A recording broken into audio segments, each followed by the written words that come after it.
Segundo lang noon ang lumipas nang tuluyan ng bumagsak si Karding sa lupa nang wala ng malay.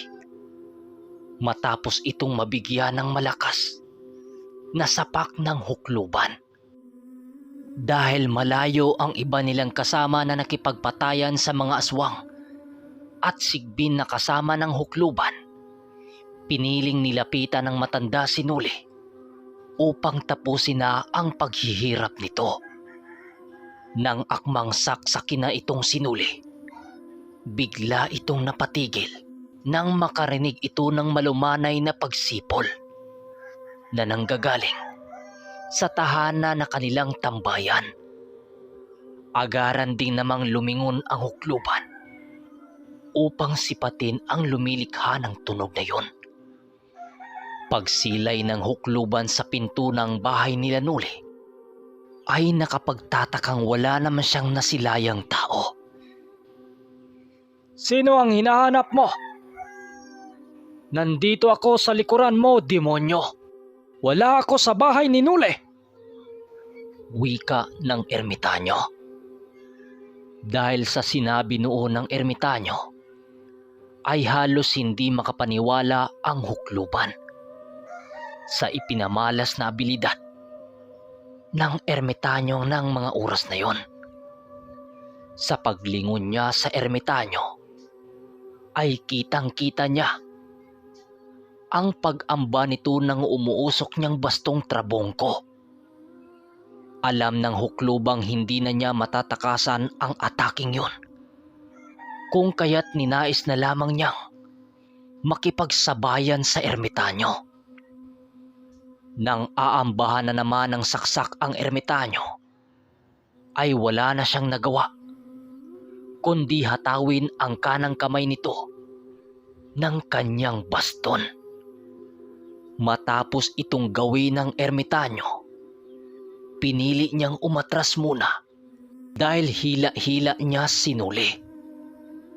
Nang tuluyan ng makalayo sila Manong Duming, bigla namang nagising si Nuli. Ermitanyo, naibalik niyo ba ang kaluluwa ng mga tauhan ko? Nag-alalang tanong ni Nuli habang padilat-dilat. Huwag mo nang alalahanin ang mga kaibigan mo. Magaling na sila. Patawad dahil hindi ako nakabalik kaagad. Sagot naman ng ermitanyo.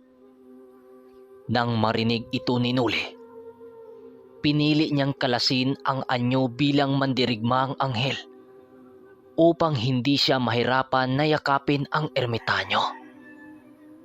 Habang nakayakap siya sa ermitanyo, doon niya nasilayan ang hukluban. Natapyas na ang kabilang kamay na animoy sinunog ang pagkaputol dito.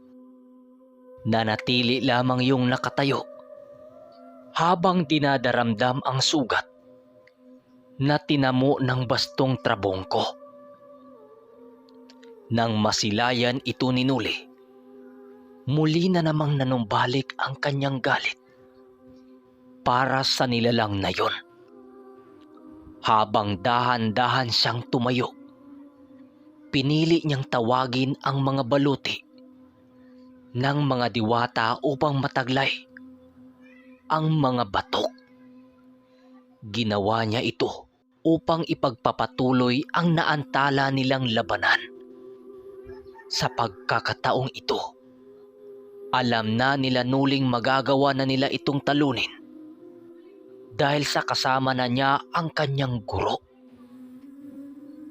Pagtawag niya ng dalupaw, agaran din naman itong lumitaw sa kalangitan habang pabadapo sa kanilang kinaroroonan. Bago sumugod ang ermitanyo sa huklubang yon, pinili nitong sindihan ang kanyang tabako upang makapag-isip siya ng magandang paraan sa nilalang na yon. Sa pagsugod nilang dalawa, wala nang nagawa ang hukluban, kundi harapin sila ng buong tapang. dahil sa wala na itong isang kamay, kung kaya't mahihirapan na itong makipaglaban. Ilang minuto pa ang lumipas ay nagawa ng maitarak ni Nuli ang kanyang hawak na kampilan sa kanyang mga kamay. Naitarak niya ito sa may mismong dibdib ng nilalang. Wala nang nagawa noon ang hukluban, kundi ang magsisigaw at hintayin ang kanyang kamatayan. Mamatay ka na ang demonyo ka, at pagbayaran mo sa impyerno nang walang hanggan ang pagpaslang mo sa mga inosenteng tao. Kagaya ng mga kababaryo kong pinatay mo, mamatay ka na. Sigaw ni Nuli. Habang patuloy siyang nagsisisigaw noon, dahan-dahan namang nawawala ng buhay ang hukluban. Ilang minuto pa ang dumaan. Piniling ibalibag ni Nuli sa lupa ang walang buhay na katawan ng hukluban. Kasabay ng mga pangyayaring yon ay ang pagsisilabasan ng mga nilalang na sumapi sa hukluban. Biglang nagsisitakbuhan ang mga nilalang at segundo lang noon ang naging pagitan nang tuluyan na itong nawala sa mga paningin ng ermitanyo. Ang paggamit ng aral at mga nilalang na nasa panig ng kaliwa ay palaging may kalakip na panganib at kabayaran. Hindi ito naisip ng hukluban na siyang malaking pagkakamali na kanyang ginawa. Wika ng ermitanyo habang tinititigan ang naagnas na bangkay ng hukluban. Matapos nilang titigan ang bangkay ng nilalang, ninais ng palahuin ni Nuli ang espiritual na kampilan na pinasanib niya sa kanyang tabak. Ilang saglit pa ay ang pagdating nila Mang Carpio at ng pangkat ni Danilo na nakipaglaban sa kabilang banda na may mga sugat din ito pero hindi ganong malubha. Manong, bakit bigla na lang nagsisitakbuhan ang mga kalaban namin? Anong nangyari? Wika ni Danilo habang papalapit sa kanila. Duming, anong nangyari? Paano nangyari yun? Wika naman ni Mang Carpio. Patay na ang hukluban na kanilang tagapag-utos.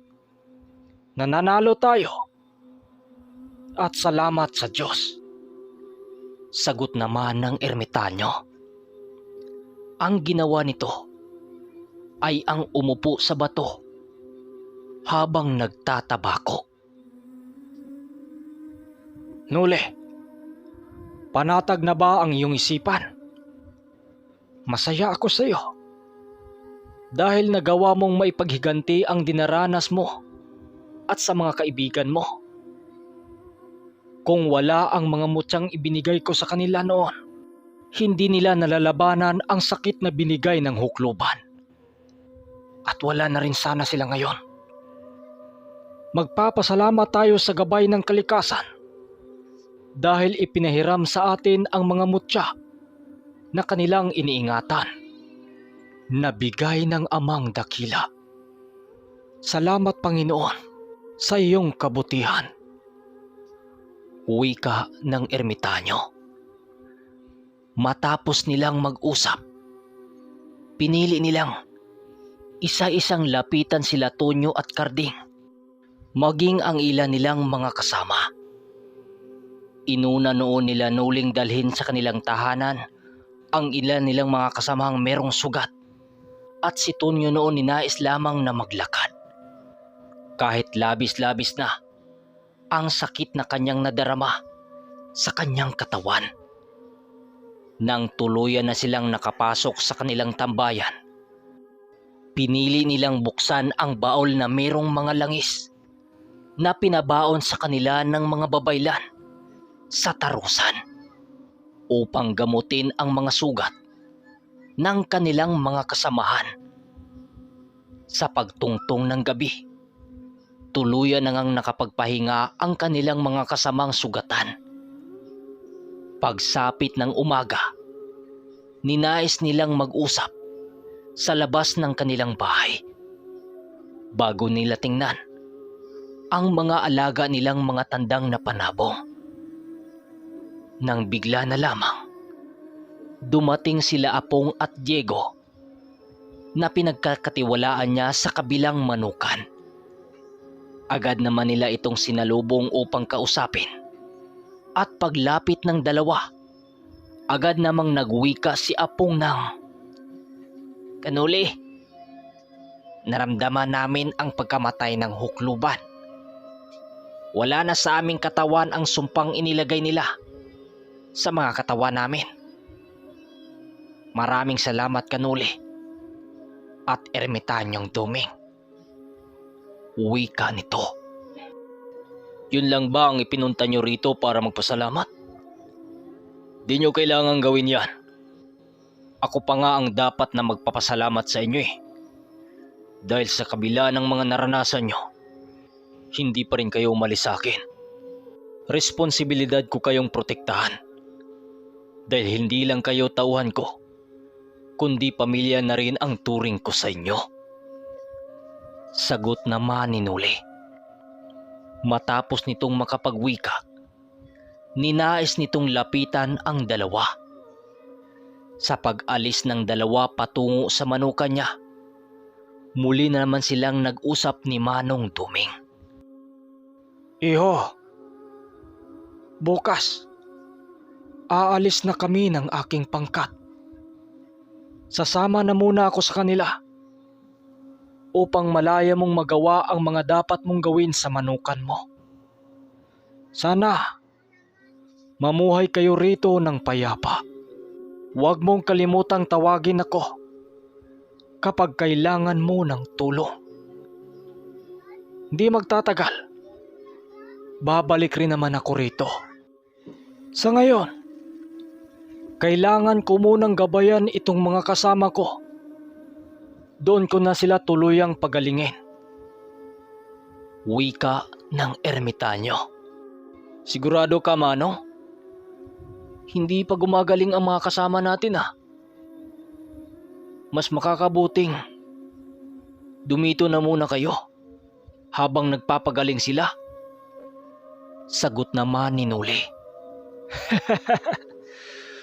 Doon na sila magpapagaling sa tahanan ko. Alam mo naman papunta ron, di ba? Kung may oras ka, pwede kang dumalaw doon.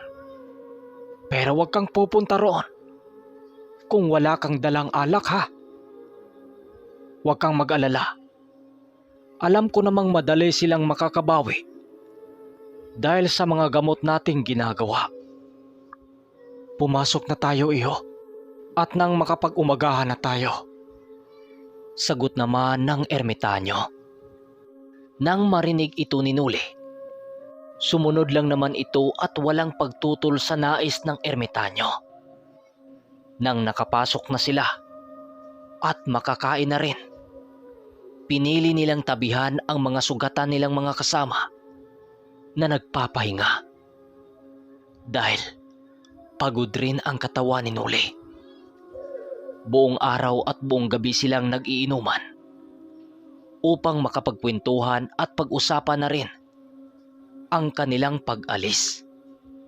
Dahil sa sobrang pagod, sa pagsapit ng kinaumagahan, matagumpay namang nanumbalik ang lakas ng mga tauhan ni Nuli. At sa normal nitong gawain sa kanyang natitirang manukan, sa pagsapit ng 10:00 ng umaga, pinili namang nagpaalam ng pangkat ni Manong Duming kay Nuli. Hindi naman mapigilang umiyak noon nila Nuli at Danilo dahil hindi nila inaasahan na malalayo sa kanila si Manong Duming. Hindi naman nila ito nagawang pigilan dahil bakas na rin sa pagmumukha ng Ermitanyo ang makabalik sa kanyang tahanan. Nang tuluyan ng makaalis sila Manong Duming, ay ang pag-uusap nila ni Mang Carpio at ng pangkat ni Danilo. At doon sa dalawa niyang tauhan na kagagaling pa lamang. Marami silang binanggit at marami silang pinag-uusapan at hanggang dumating ang kanilang usapin ukol sa pagpapalago ng kanilang manukan. Fast forward tayo ng 1 taon. Halos wala namang nangyari sa manukan ni Nuli. Dahil magmula nang mawala si Manong Duming, hindi na niya dala-dala ang tangan niya. Dahil sa tuwing dala-dala niya ang gamit niya sa mga labanan nila, palagi silang nagkakaroon ng engkwentro sa pagitan ng panig sa kaliwa at sa panig nila. At doon bumalik sa normal ang naging buhay ni Nuli. Sa bawat laban nila, paminsan-minsan, nananalo lahat ang mga tandang nila. Paminsan naman, kalahati lang. Minsan pa nga, natatalo lahat ang mga panabong nila. Lumalaban pa naman sila pero sa baryo lang at sa labas ng kanilang baryo. Pero hindi na sila lumalabas ng Bacolod. Sila Danilo pa naman ang naging kanyang kasama. Masaya pa rin naman sila. Pero hindi gaya nung kasama pa nila ang ermitanyo. Hindi kagaya nung paglalakbay nila na nakarating sila ng Murcia, Silay, Don Salvador at sa kung saan saang lugar. Ang mga manok naman nila, muli itong dumami ng dumami hanggang sa muli na namang dumating ang panahon na nagkaroon ng festa sa kanilang lugar. 10 manok ang kanilang inahanda noon para sa nalalapit na festa. Kahit wala na si Manong Duming, naging masaya pa naman sila. Hanggang sa muli na naman nilang naramdaman ang presensya ng ermitanyo. Hello mga ermitanyo. Pagpasensya nyo na ang patagal-tagal natin sa pag-upload dahil nakikihiram lang tayo ng cellphone dahil sa pagsusulat natin ng mga shoutout nahihirapan ako. Dahil iisa na lang ang cellphone natin. Salamat na lang dahil napagawa na natin yung device na pinagbabasahan natin ng mga stories. Tuloy-tuloy na ulit tayo. Maraming salamat. At sana sa susunod na upload natin, walang mag-skip ng ads. Dahil dyan lang ako umasa. Maraming salamat.